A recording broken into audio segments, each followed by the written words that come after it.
evening. Good evening. Welcome to Choices Podcast. You can find us at choicespodcastofficial.com. It's a great Thursday morning here on your way to work. We're glad that you have joined us. Our podcast is called Choices. It's all about making better choices in your personal, professional, and relationship part of your life. And of course, you got Brett and you got Carcass John. Carcass John, how are we? I'm great. 1 year older. Took another trip around the sun. Dude, is today your birthday? That was Saturday. Happy birthday. Thanks. Dude, oh yeah. I usually call and sing to everybody. Yeah, well, I don't know, man. I had a couple of friends of mine come down from Seattle and play a show down in Austin.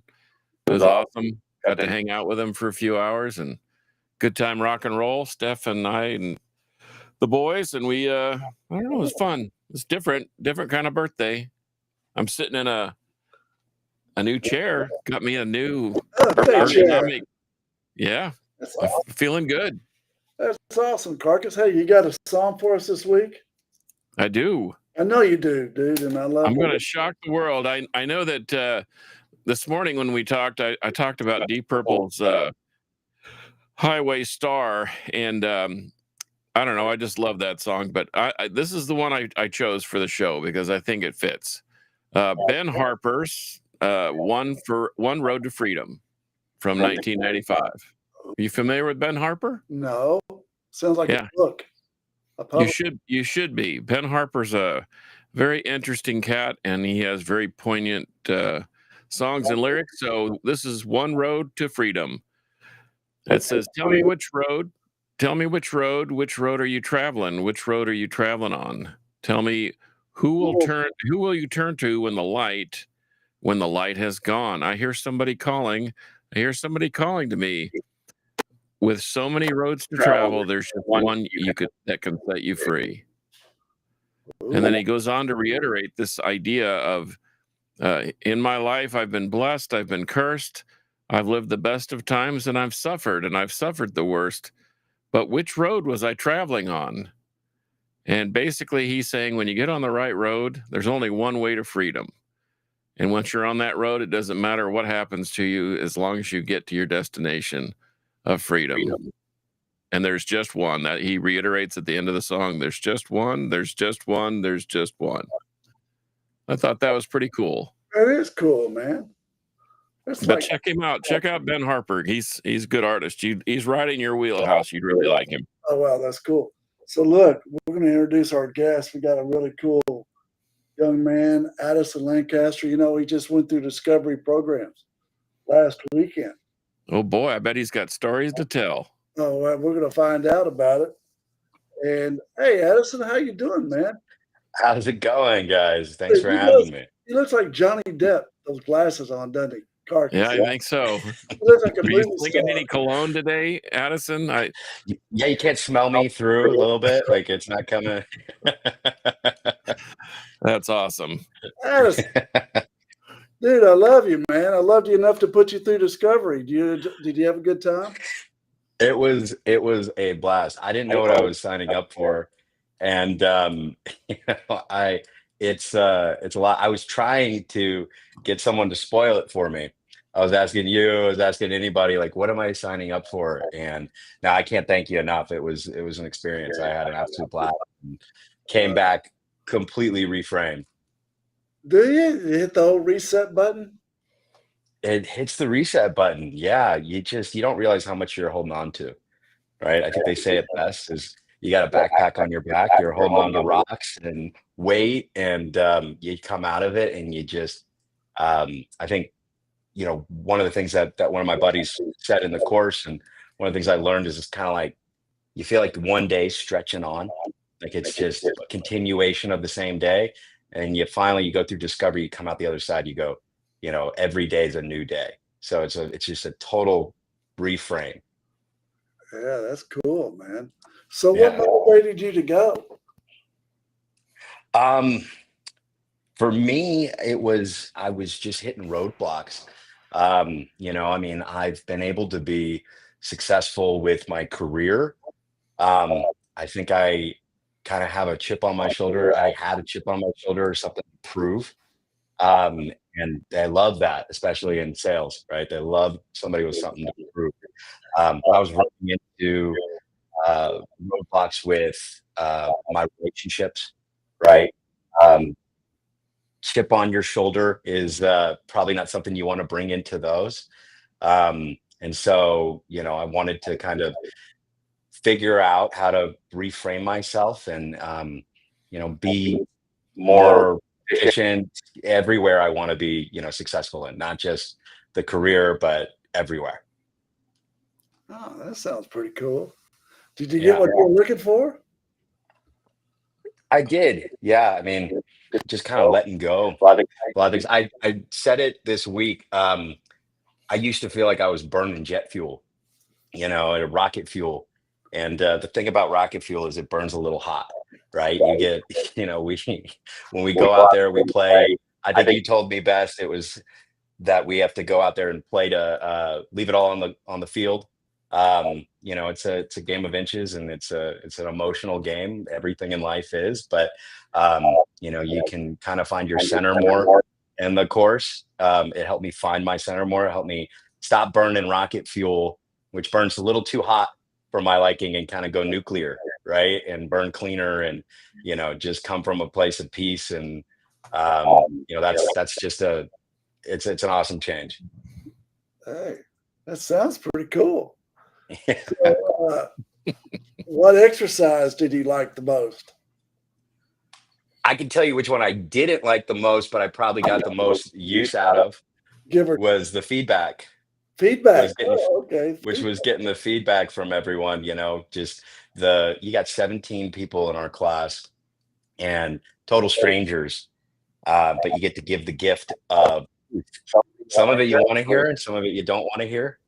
And I volunteered. I shot my hand up immediately for that exercise, not knowing what I was getting into. They didn't tell us. They buried the lead on what it was, and so they stood me up in front of the class, and everybody's like, they said, "Say one thing negative about this guy." And so it's pretty humbling when you get first impressions from people that you have no idea who they are, and they're telling you some tough truths, and you kind of go, "Wow, is that something that people are seeing that I'm not seeing, or that people that are closest to me, aren't willing to tell me yet?" And you kind of go back to the drawing board and Something figure that it you're out. putting out there, dude, that you didn't know you were putting out. Yeah, exactly. So were you surprised, or did you, like, in retrospect, think, well, maybe they're right, or was there anything that was inaccurate, or was it pretty much spot on? No, I think they had me pegged. They had a pretty good grasp on me. I think as they got to know me more, and also like there really was a change that came out of me. So they saw me come out the other side, and it. Yeah, I think they were spot on, but I don't think they were spot on by the end of it. What feedback did they give you? Arrogant? Man child was one of them. I got man child. Cocky. I think I got cocky a little bit, and so I ate some humble pie, and really kind of reframe myself. And I think you get on the other side of 30. You think you're an adult, you think you're all grown up, but you really. I think coming out of this, I stepped into like adulthood, ownership, and a lot lighter. Yeah, a lot lighter, but for the process and for addressing, everything I wanted to address, but at the same time, ready to take a load if life does dump something on me. I think I'm more equipped to kind of carry the weight. So give me 3 skills that you walked away with. 1, 2, 3. Um, 1. I think I think identifying my truths. So like knowing who I am, and keeping that front and center. That was one big skill. I think like learning how to address differing opinions, difference of um, different viewpoints, and handling people's objections was a huge one. And then just how to take feedback, and how to listen, and for me, I think the biggest was stepping into myself, like being a leader for that class. Like volunteered to help everyone with their exercises. I walked out feeling a lot more You were prepared to ready. step into leadership. Yeah, you were ready. Dude, I remember Yeah. when I went to this therapist one time, a long time ago, and I looked at her, I said, man, I think I need to find me a ear expert. She said, what are you talking about? I said, well, my ears, I don't think I'm hearing good enough because I'm not being able to listen. You know? She goes, Yeah. I think you'll be just fine if you just sit here and work through it, which I did. So how did your family and friends notice changes in you? There was a literal spring in my step. And I think even the class runners were even saying like he's literally light on his feet. He's got a pop in his step and a spring in his step. He's like he just has this energy he didn't have. I don't think you realize how much of your mind is stuck kind of in this negative feedback loop. And then when you break it, just how freeing that is, and how much more energy that you have for everything when you're just not stuck in that place. Cool. So Are you shaking your legs still, or did you stop? I'm a little calmer now. Shaking I'm your talking a legs. little slower. Yeah, you're pissed off at something. Yeah. Anyways, I'm glad you I mean, did. it's not good to hold on to that. It comes out in the places you don't want to. And, it's, Yeah. you want people to be able to come to you, and be there for them. And they're not going to come to you, and you're not going to be able to be there for them in the right ways if you're holding on to something you probably shouldn't, right? They're going to step into, a landmine that's not meant for them. Mhm. Something I figured out when I went through is once I unloaded everything, I figured out how I got those things loaded in the backpack in the first place. Yeah. And I think that was very helpful in avoiding those pitfalls and pratfalls in the future, where you see those same circumstances developing, and then you avoid that, or you figure out a different way around it. Did you have a similar experience to that? Yeah, I did. I think I figured out how they got there. I think it's exactly you nailed it right on the head. You figure out how everything got there and how you don't want that to reoccur, and kind of I think you are more prepared where, if something kicks your legs out from under you, you're not gonna store it in the wrong place, or you may not hold on to it at all, right? You may be able to, come into life and not take it as serious as it is, or make a mountain out of a molehill, right? Yeah, I was always told to I love the past because it's something I can learn from. Something I can improve on or learn from, or look back and say, I gained confidence because I was able to do certain things. It's not just all the negative things, but my grandfather always told me you don't have to eat dirt to know it tastes bad. But once you've eaten some dirt, then you know that you don't have to eat it again because you know it tastes bad. So you've Yeah. learned something, and you take that out of your loop, so to speak. Like you said, I thought that was an interesting description of your life. It was just like everything was looping in the same day, and now you can see the light at the end of the tunnel, so to speak. I think that's a good way to look at it. Right? Yeah. I think, So, breaking generational curses too, right? You don't want to yeah, repeat the yeah, man. mistakes Tell you what, I that did came that. before. Yep. Lord knows that's a gift. That's one of the greatest gifts you can give someone. I mean, again, just total night and day difference. Yeah. Hey, so tell me, did you have an aha moment in the seminar? Yeah, I did. Yeah, I had a really, really big one. I had a couple, I think. Okay, tell me about one of them.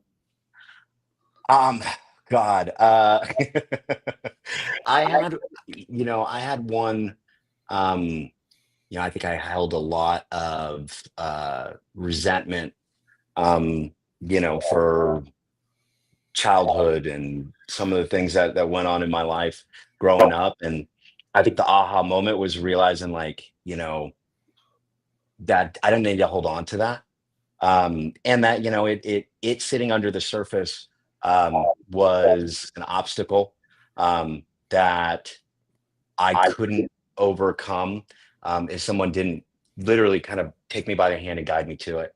And I think that it was going to keep me from the things that I want to accomplish and the person I want to be. Yeah, get rid of the crazy, man. You got to get rid of the jet fuel. You got to just throw it out. Yeah. Burns too hot. It burns. People, people are going to step into it.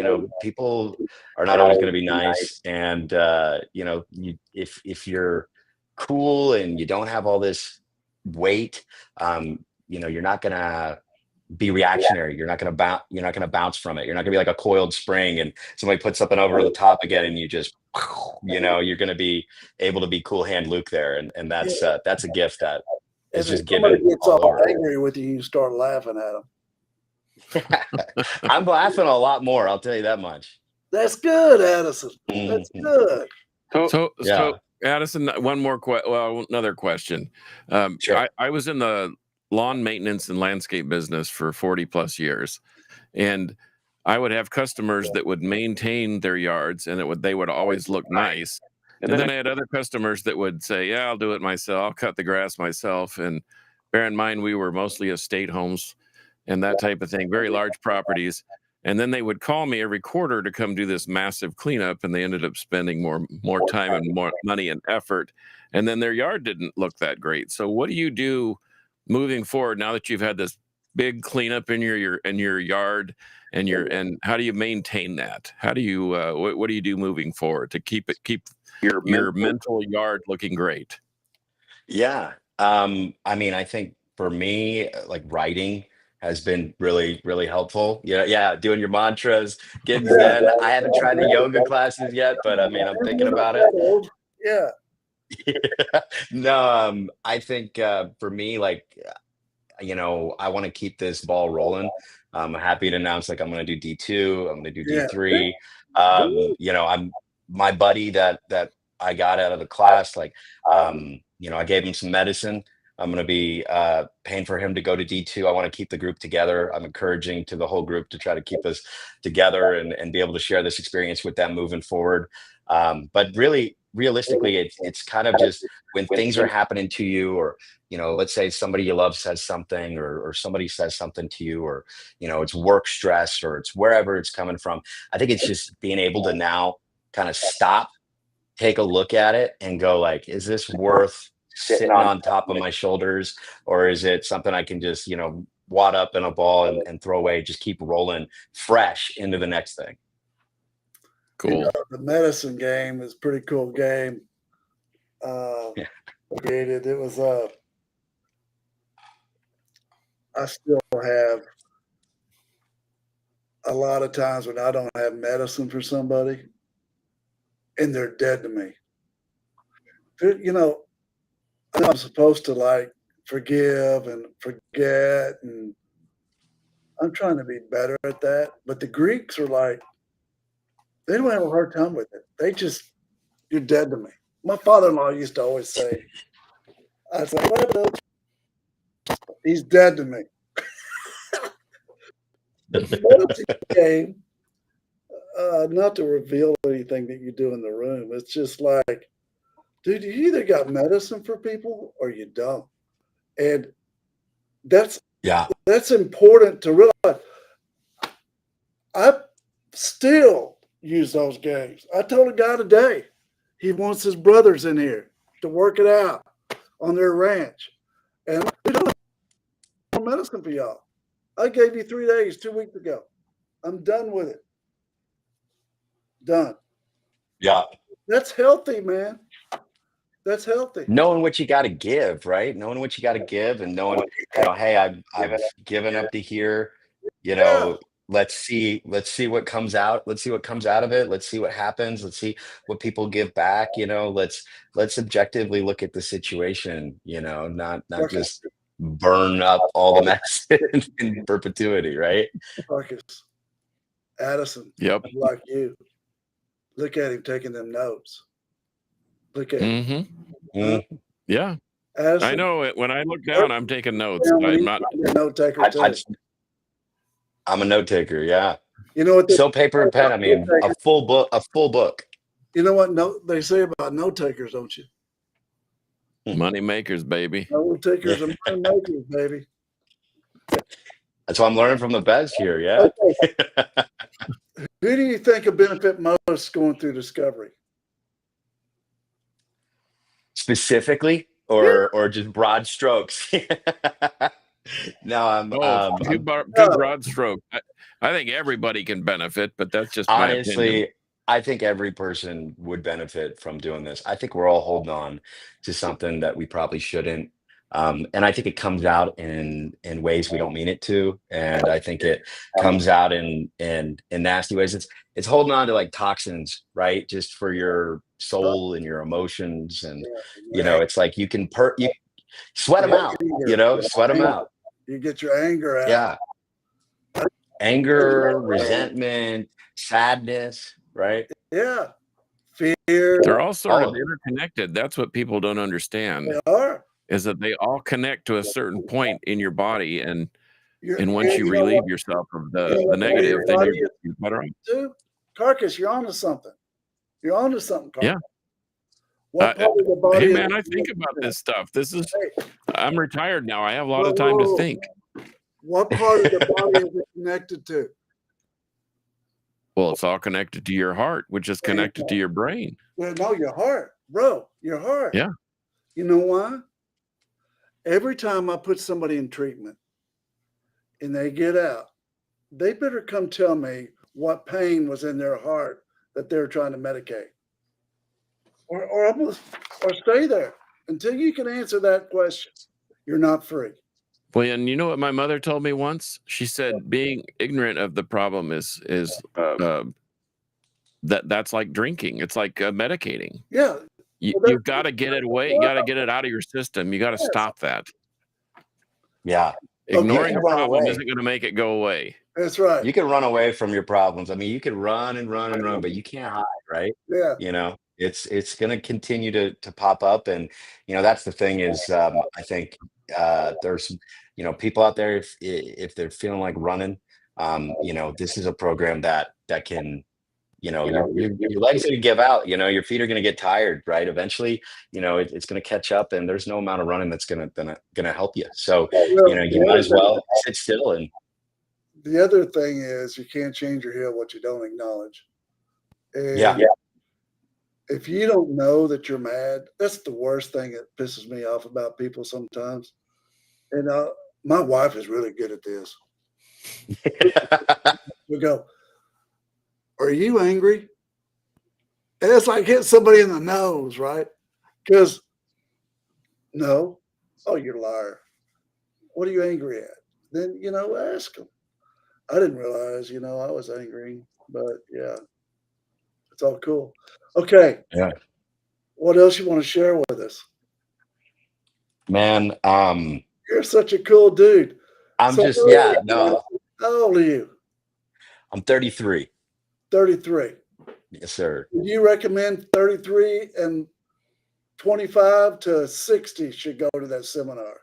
I mean, you can take people out of, coming out of college, you can take people going out of high school even that are going to get a lot of value out of it. We don't walk out of, childhood clean. I think everybody carries something. There's something that they're pulling from, there's something that it's gonna weigh you down. And it's just such an advantage. Like I can't tell you how much different I'm seeing the world where you just feel lighter. And so any age group, honestly, my course, when I first got there, I said to myself, like, everybody here is old. There's like two guys my age, and but they've been holding on to this stuff for years and years and years. All those years. They look 10 years younger, don't they, by the time they leave? That's amazing. Their faces, literally the tension that they're holding in their faces just goes away, and they look younger. just more alive, more present. It teaches us to kind of be right there in the present. And I think it's great for any age, honestly, 20s, 30s. If you do it younger, I think you're just going to get that much of a better head start. You're going to hold on to it for way less time. And get the tools to not hold on to new stuff moving forward. And I think you're just going to live a happier life and just get a leg up on other people. Okay, Addison, you ready for this? What you got for me? Are you on your road to greatness?